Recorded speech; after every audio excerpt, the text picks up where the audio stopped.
Hey there, I'm Mohammed Bilal, and welcome back to Beyond the Basics. This is the series where we're digging into the skills you absolutely need to master to become a standout intermediate clinical data manager. All right, welcome back. In this explainer, we are tackling a really critical piece of the puzzle during study startup, and that's overseeing the database build.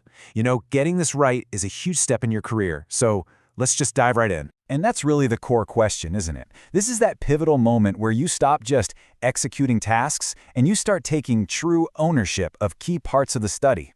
It's a really exciting shift, and honestly, it sets the whole foundation for where you're headed in leadership. So, to make that leap, the very first thing that's got to change is your perspective. We're talking about a fundamental mindset shift here. It's what really separates someone who's a contributor at the entry level from an intermediate pro who is actually driving the project forward. Okay, let's break down what this shift actually looks like in practice. When you're starting out at the entry level, you're focused on executing these very specific, predefined tasks, right? You're testing edit checks, you're configuring forms.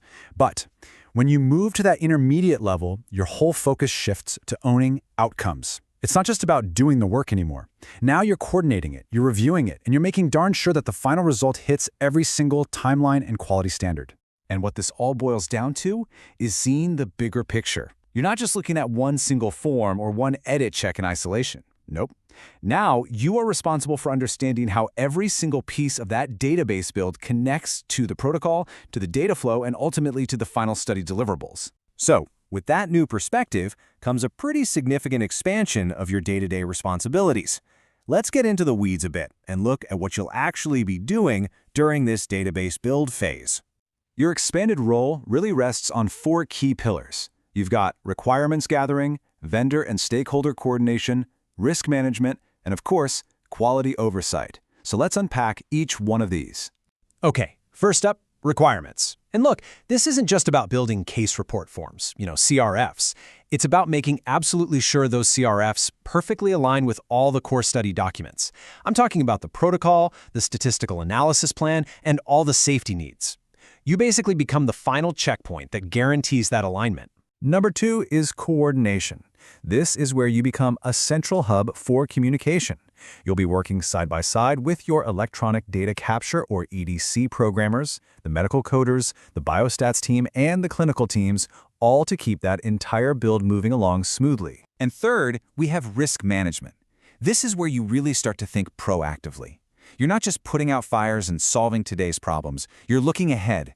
You're anticipating future challenges, things like mid-study changes, amendments, data integration issues, before they have a chance to derail your timelines.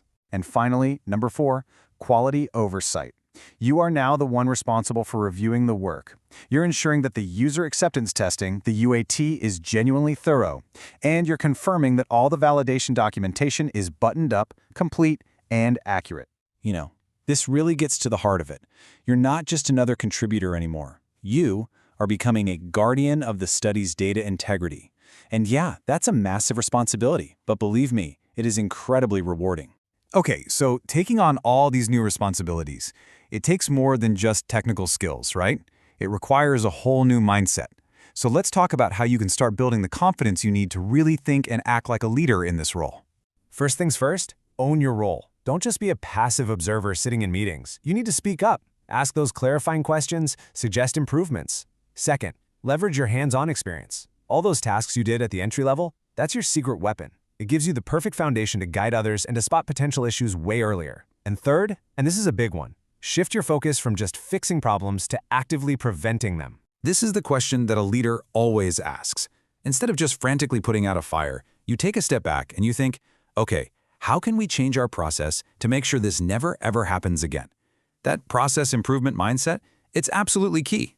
All right, so theory is great, but let's make this real. Let's make it practical. I've got a simple 3-step action plan for you that you can use to start putting all of this into practice, like right away. Step 1 is to reflect. I want you to think about a recent database build you worked on and really consider how your specific work impacted other teams, like biostats or clinical ops. Step 2, engage. In your very next meeting, challenge yourself to ask just one question that connects your task to some kind of downstream impact. And step 3, document. Go ahead and draft a simple one-page oversight checklist for database builds. The act of creating it will force you to think strategically about the whole process. So, what's the big takeaway here? It's simple, really. Embrace that shift. The shift from just execution to true ownership. Because every single review you complete, every discussion you lead, that's you building your credibility. And that's what makes you a trusted, indispensable member of the team. Now, in our next explainer, we're going to build on this foundation. We'll dive into strategies for really effective data review and query management, especially as your responsibilities keep growing. And hey, before you go, if you found this helpful, do me a favor, take a moment to like this, maybe share it with a colleague who could use it, and definitely subscribe so you don't miss what's coming up next. We've got new explainers going live every Monday at 8 a.m. Eastern. Thanks so much for joining me.